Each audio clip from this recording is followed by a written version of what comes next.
오늘 화려한 날들, 시작부터 숨이 막힙니다. 사람을 죽이는 건 칼이 아니라 한 장의 종이일 때가 있어요. 그 종이를 보는 순간 누군가는 숨을 삼키고 누군가는 끝까지 모른 척하고 누군가는 이제 끝났다는 표정으로 미소를 짓습니다. 오늘 회차를 한 문장으로 요약하면 이겁니다. 지키려던 비밀이 가장 사랑하는 사람을 찌른다. 상철은 늘 조용한 사람이었습니다. 크게 웃지도 크게 화내지도 않았고 가족이 흔들릴 때도 먼저 나서서 괜찮다를 말하는 사람이었죠. 누구보다 단단해 보였고 그래서 아무도 상철이 무너질 거라 생각하지 않았습니다. 그런데 오늘 상철의 손끝이 처음으로 떨립니다. 정확히 말하면 떨리려고 애쓰지 않는데도 떨리는 손. 본인이 제어할 수 없는 떨림. 그 떨림은 이미 마음이 먼저 무너졌다는 신호입니다. 거실은 평소보다 조용합니다. TV 소리도 부엌 물소리도 없습니다. 집이 조용할수록 숨겨진 소리가 더 크게 들립니다. 서랍이 미세하게 긁히는 소리, 종이가 스치는 소리, 그리고 무엇보다 자기 심장이 2번 크게 뛰는 소리. 상철은 책상 서랍을 정리하다가 봉투 하나를 발견합니다. 평범한 회색 봉투. 그런데 이상하게도 너무 반듯하게 꽂혀 있어요. 너무 준비된 모습입니다. 마치 누군가가 이 순간을 계산해서 넣어둔 것처럼요. 상철은 봉투를 꺼내 손바닥에 올려놓습니다. 봉투가 가볍습니다. 가벼운 봉투는 보통 아무것도 아닌데 이 봉투는 가벼워서 더 무섭습니다. 무거운 건 들어 올리기 전에 알 수 있지만 가벼운 건 열어보기 전까진 모릅니다. 봉투를 여는 손이 잠깐 멈춥니다. 상철은 늘 참는 사람이었죠. 그런 상철이 봉투 앞에서 멈추는 건 이게 자신이 감당할 수 없는 것일지도 모른다는 예감 때문입니다. 종이가 나옵니다. 병원 로고, 진단서, 그리고 이름. 이지혁. 상철의 눈이 글자를 따라가다가 멈춥니다. 숨이 한번 끊겨요. 목이 딱 막히는 느낌. 아버지의 몸이 먼저 반응합니다. 아들이 아프다는 정보가 뇌에 도착하기 전에 가슴이 먼저 내려앉습니다. 상철은 소리내지 않습니다. 비명도 욕도 한숨도 없습니다. 그냥 눈꺼풀이 아주 느리게 내려갔다 올라옵니다. 어떤 사람은 그 표정을 참았다고 말하지만 사실은 못 믿어서 잠깐 꺼버린 겁니다. 현실을 잠깐 꺼두면 현실이 사라질 것 같아서 상철은 종이를 다시 봅니다. 글자가 뭉개져 보입니다. 눈물이 차오르는데 상철은 울지 않습니다. 울면 무너질 것 같아서, 무너지면 이 집이 같이 무너질 것 같아서 상철은 진단서를 천천히 접습니다. 아무렇지 않은 척 아주 조용히. 그 조용함이 더 절박해요. 상철은 종이를 접으며 속으로 중얼거립니다. 내가 뭘 할 수 있지? 그 말은 질문이 아니라 사실상 고백입니다. 아버지로서 할 수 있는 일이 너무 없다는 고백. 그 무력감이 가장 사람을 미치게 합니다. 상철은 진단서를 원래 있던 봉투에 넣습니다. 그리고 다시 서랍에 넣지 않습니다. 서랍은 너무 멀어요. 서랍에 넣으면 내가 모른다는 선택이 되니까요. 상철은 봉투를 손에 쥔 채로 거실에 서 있습니다.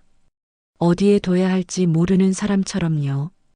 이 문제를 어디에 둬야 할지 모르니까요. 그때 부엌에서 김다정이 나옵니다. 다정은 상철을 한번 보고 딱 멈춥니다. 아무 말 안 해도 알아요. 부부는 오래 살면 사람의 공기가 달라지는 걸 먼저 알거든요. 다정이 조심스럽게 묻습니다. 여보, 무슨 일 있어요? 상철은 잠깐 웃습니다. 웃으려고 입꼬리를 올리는데 그 웃음이 너무 얇아서 오히려 괜찮지 않다가 더 선명해집니다. 아무 일 없어. 그냥 피곤해서 그래. 다정은 더 묻지 않습니다. 그 침묵이 오히려 아프죠.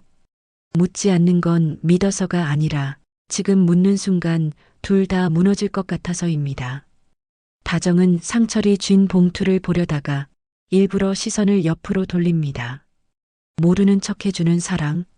하지만 모르는 척하는 사랑은 시간이 지나면 죄책감으로 변합니다. 그날 저녁 식탁은 평소보다 조용합니다. 숟가락 부딪히는 소리가 크게 들려요. 상철은 국을 한 숟갈 뜨려다 멈춥니다. 손목이 아주 미세하게 떨립니다. 다정은 그 떨림을 보고도 아무 말 못합니다. 말하는 순간 현실이 시작되니까요. 그리고 은호가 들어옵니다. 은호는 분위기를 한 번에 읽습니다. 은호는 원래 감정을 잘 숨기는 사람이 아니에요. 그런데 오늘은 숨을 삼키며 웃습니다. 웃고 싶어서가 아니라 이 집의 조용함이 너무 무서워서요. 은호는 상철의 손을 봅니다. 상철의 손은 늘 안정적이었죠. 그 손이 떨리는 걸 보는 순간 은호는 몸이 먼저 차가워집니다. 어르신 괜찮으세요? 상철은 고개를 끄덕입니다. 괜찮다는 고개. 하지만 상철의 눈은 이미 괜찮지 않다고 말하고 있습니다. 은호는 한 번 더 묻습니다. 지혁 씨 무슨 일 있어요? 요즘 이상해요. 약도 챙겨 먹고 숨도 자주 가빠 보여요. 상철은 그 말에 눈꺼풀이 한 번 크게 떨립니다. 그 떨림이 말합니다. 너도 느꼈구나. 그리고 동시에 말합니다. 근데 나는 이미 확인해 버렸구나. 상철은 입을 열었다가 닫습니다. 말하면 끝나니까요. 말하는 순간 지역의 비밀이 무너지고 지역이 지키려던 세계가 무너집니다. 그런데 은호는 물러나지 않습니다.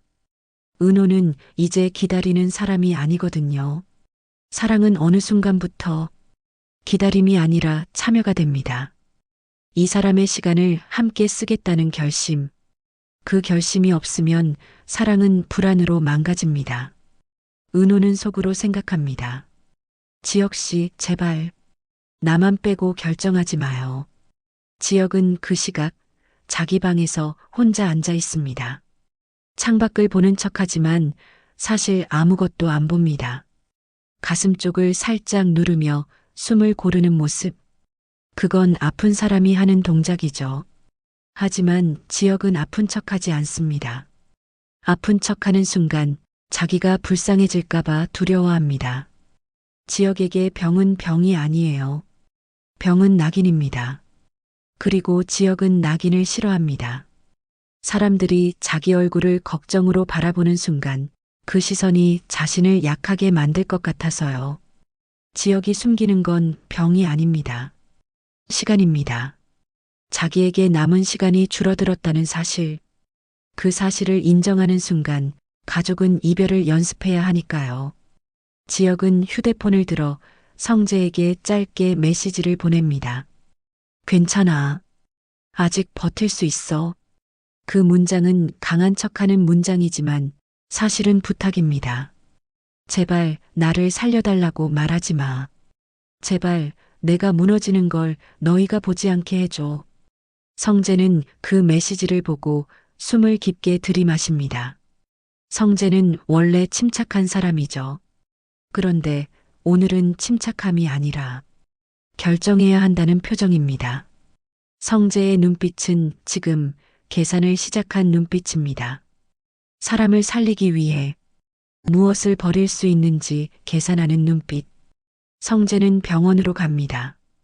진료실 밖 의자에 앉아 기다립니다.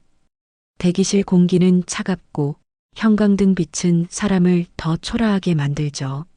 성재는 다리를 떨지 않으려 애쓰지만 발끝이 아주 작게 흔들립니다.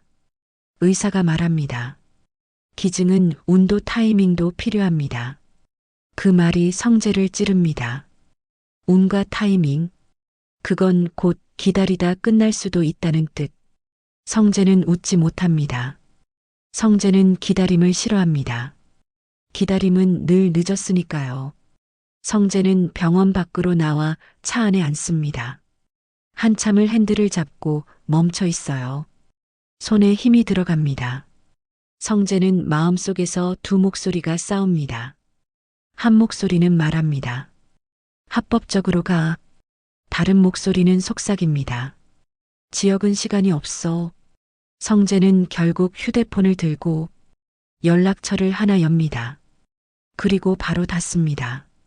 열었다 닫는 그 짧은 순간에 성재는 이미 선택을 반쯤했습니다. 그 연락처의 이름은 박진석입니다. 성재는 아버지를 두려워합니다. 아버지가 무서워서가 아니라 아버지가 가능하게 만드는 사람이라서요. 가능하게 만드는 사람은 대개 대가를 요구합니다. 그리고 그 대가는 돈이 아니라 사람의 영혼일 때가 있습니다. 박진석은 이미 눈치챘습니다. 성재가 뭔가를 알아보고 있다는 걸, 성재가 뭔가를 숨기고 있다는 걸. 그래서 박진석은 먼저 성재를 부릅니다. 먼저 말을 꺼내요.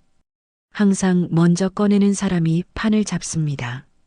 박진석은 너무 부드럽게 웃습니다. 도움이 필요하면 말해. 그 말이 따뜻하다고 느껴진다면 그건 박진석이 이긴 겁니다. 박진석의 도움은 구원이 아니라 목줄이니까요. 받는 순간 당신은 그의 사람이 됩니다. 성재는 웃습니다. 하지만 눈은 웃지 않습니다. 성재는 그 순간 깨닫습니다.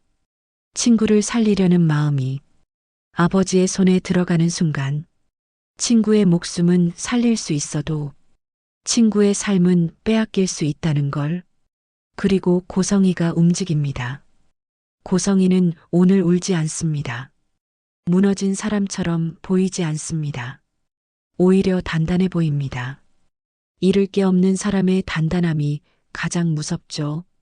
고성이는 변호사에게 말합니다. 박진석은 이혼을 안 해요. 그럼 이혼을 해야만 하는 이유를 만들어야죠. 이 말에는 사랑도 미련도 없습니다. 있다면 단 하나, 살아남겠다는 본능. 상대를 무너뜨려서라도 내가 다시 판 위로 올라가겠다는 본능. 고성이는 돈을 건드리지 않습니다. 박진석은 돈으로는 안 무너집니다. 고성이는 관계를 찢습니다. 관계를 찢으면 사람은 무너집니다. 특히 체면으로 사는 사람은요. 고성이의 시선이 은호로 향합니다. 은호는 지금 집안의 중심에 서 있어요. 은호가 흔들리면 지역이 흔들리고, 지역이 흔들리면 상철이 흔들리고, 상철이 흔들리면 집 전체가 흔들립니다. 고성이는 누군가에게 전화를 겁니다. 자료 아직 남아있지? 목소리가 너무 침착합니다. 그 침착함이 말해요. 이건 감정이 아니라 계획이라고. 은호는 그날 밤 지역의 집 앞에 섭니다. 문 앞에서 숨을 고릅니다. 손을 들어 초인종을 누르려다가 멈춥니다. 손끝이 문 앞에서 떠 있어요. 누르지 못합니다. 왜냐하면 문을 두드리는 순간 모든 것이 바뀔 걸 알기 때문입니다. 사랑은 문을 두드리는 순간부터 되돌릴 수 없어요. 알아버리는 순간부터 그 사랑은 책임이 되니까요. 은호는 스스로에게 묻습니다. 나는 이 사람을 사랑하는 걸까? 아니면 이 사람의 불행을 내가 감당할 수 있는 걸까? 그 질문이 은호를 울컥하게 만듭니다. 은호는 눈물이 맺히려는 걸 꾹 참습니다. 자기 스스로가 무너지면 지역을 붙잡을 힘도 없으니까요. 바로 그때 집안에서 조용히 움직이는 사람이 있습니다. 지환입니다. 지환은 오늘 내내 휴대폰을 보고 있었죠. 대놓고 누굴 감시하는 게 아니라 누군가의 움직임을 확인하는 사람처럼요. 지환은 짧게 메시지를 보냅니다. 지금 움직임 있음. 확인 필요. 누구에게 보낸 건지, 왜 보낸 건지 오늘은 말해주지 않습니다. 그래서 더 불안합니다. 드라마에서 말해주지 않는 건 다음 회에 터지기 때문이죠. 그리고 엔딩. 상철이 결심합니다. 지역에게 말하기로요. 아버지는 알았다. 이제 혼자 버티지 마라. 상철이 지역의 방으로 가는 발걸음이 무겁습니다. 문 앞에서 손이 한번 멈칫합니다. 문을 열면 아들의 세계를 깨뜨리는 사람이 자기 자신이 될지도 모르니까요. 그 순간 전화가 울립니다. 발신자는 병원입니다. 보호자분 맞으시죠? 환자분 관련해서 급하게 확인할 게 있습니다. 상철은 심장이 딱 멈춥니다. 보호자라는 단어가 왜 이렇게 잔인할까요? 보호자는 지켜주는 사람인데 지켜주지 못했다는 죄책감이 동시에 따라오니까요. 상철은 전화를 끊고 거실로 돌아옵니다. 탁자 위에 봉투 하나가 놓여 있습니다. 아까는 없던 봉투. 누가 놓고 갔을까요? 언제 놓였을까요? 상철의 목이 마릅니다. 상철은 봉투를 열고 서류를 꺼냅니다. 서류의 글자가 눈에 들어오는 순간 상철의 손이 힘없이 떨어집니다. 보호자 서명란에 적힌 이름. 박성재. 상철은 그 이름을 보는 순간 진단서보다 더 크게 무너집니다. 아들의 병이 문제가 아니라 아들의 병이 이미 누군가의 선택으로 움직이고 있다는 뜻이기 때문입니다. 상철은 서류를 쥔 채로 한참을 서 있습니다. 소리도 없습니다. 그런데 그 침묵이 비명보다 더 큽니다. 그리고 상철이 겨우 한마디를 꺼냅니다. 왜 내가 여기 있어? 다음 해 상철은 성재를 찾아갑니다. 너 왜 보호자 서명에 내 이름이 있어? 성재는 대답하지 못합니다. 대답하는 순간 지역이 숨기고 싶었던 비밀이 이 집의 공식이 되어버리니까요. 박진석은 더 부드럽게 움직입니다. 지역 일 내가 처리해 줄까? 그 말이 부드러울수록 성재의 등이 차갑게 졌습니다. 아버지의 도움은 사람을 살리는 말처럼 들리지만 사람을 소유하는 말일 때가 있으니까요. 고성이는 은호를 부릅니다. 은호 씨, 잠깐만 만날래요? 그리고 은호 앞에 오래된 파일 하나가 놓입니다. 사진인지 녹음인지 서류인지 확실하진 않지만 그 한 장이 말합니다. 당신이 숨기던 과거 여기 있다. 은호의 눈이 흔들립니다. 지역의 병보다 더 무서운 건 지역이 나를 바라보는 시선이 바뀌는 순간이니까요. 사람은 병으로도 무너지지만 오해로 더 쉽게 무너집니다. 그리고 지역은 은호에게 문자를 보냅니다. 미안해. 나 이제 그만 숨기고 싶어. 여기서 질문 하나만 남습니다. 성재가 보호자 서명에 이름을 올린 건 정말 지역의 부탁이었을까요? 아니면 박진석이 이미 서류를 움직여 성재를 공범으로 만든 걸까요? 그리고 고성희의 과거 카드는 정말 은호를 무너뜨리기 위한 걸까요? 아니면 지역을 흔들어 이 집 전체를 무너뜨리기 위한 걸까요? 다음 회에서 가장 먼저 터질 폭탄, 여러분은 뭐라고 보세요? 댓글에 딱 한 가지만 남겨주세요. 가장 설득력 있는 추리는 다음 대본에서 꼭 소개할게요.